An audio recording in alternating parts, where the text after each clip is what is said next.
क्या आपने कभी महसूस किया है कि सच्चा प्रेम शब्दों से नहीं, भाव से पहचाना जाता है। एक ऐसी कहानी जहां भगवान श्री कृष्ण अपने प्रेम के लिए मोर बनकर राधा रानी के पास आए। हाँ, एक ऐसी लीला जो आज भी प्रेम और भक्ति का सबसे सुंदर उदाहरण मानी जाती है। वृंदावन की पावन भूमि, जहां हर कण में प्रेम बसता है, जहां यमुना बहती है, जहां बांसुरी की धुन गूंजती है, वहीं रहती थी राधा रानी। राधा, जो सिर्फ एक नाम नहीं बल्कि प्रेम की पराकाष्ठा है, और दूसरी ओर श्री कृष्ण, जो लीला करते हैं, लेकिन हर लीला के पीछे छुपा होता है एक गहरा संदेश। प्रेम की गहराई, राधा और कृष्ण का प्रेम, ये आत्मा और परमात्मा का मिलन था, जहां शब्द कम पड़ जाते हैं और भाव बोलते हैं। लेकिन एक दिन राधा रानी के मन में एक भाव आया। उन्होंने सोचा, क्या कृष्ण सच में मुझसे उतना ही प्रेम करते हैं जितना मैं उनसे करती हूं? श्री कृष्ण सब जानते थे। उन्होंने राधा के मन का भाव समझ लिया और उन्होंने ठाना कि आज वो राधा को अपने प्रेम का एक अलग रूप दिखाएंगे।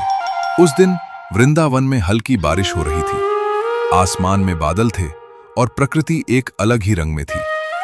राधा रानी अकेली बैठी थी, मन में कृष्ण का स्मरण करते हुए। तभी वहां एक सुंदर मोर आया। उसके पंख बेहद चमकीले थे, नीले, हरे और सुनहरे रंग से भरे हुए। वो मोर धीरे धीरे राधा के पास आया और उनके सामने नाचने लगा। राधा उसे देखती रही, उनके चेहरे पर हल्की मुस्कान आ गई। लेकिन उस मोर की आंखों में कुछ अलग था, एक अपनापन, एक पहचान। राधा ने ध्यान से उस मोर को देखा। उनके मन ने कहा, यह कोई साधारण मोर नहीं है। मोर नाचता रहा और हर कदम में एक भाव था, जैसे वो कुछ कहना चाहता हो। राधा के दिल की धड़कन तेज हो गई। तभी मोर धीरे धीरे रुक गया और एक पल के लिए उसने राधा की आंखों में देखा। उसी क्षण राधा समझ गई, उनकी आंखों से आंसू बहने लगे। उन्होंने धीरे से कहा, कान्हा, और उसी पल वो मोर श्री कृष्ण के रूप में प्रकट हो गए।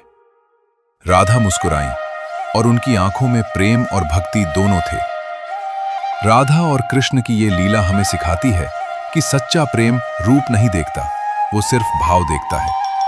तो अगली बार जब भी आप कोई मोर देखें, तो एक बार ये जरूर सोचिए, क्या ये सिर्फ एक पक्षी है या फिर कान्हा जी का कोई संकेत? अगर आपको ये कहानी अच्छी लगी तो कमेंट में लिखें, राधे राधे।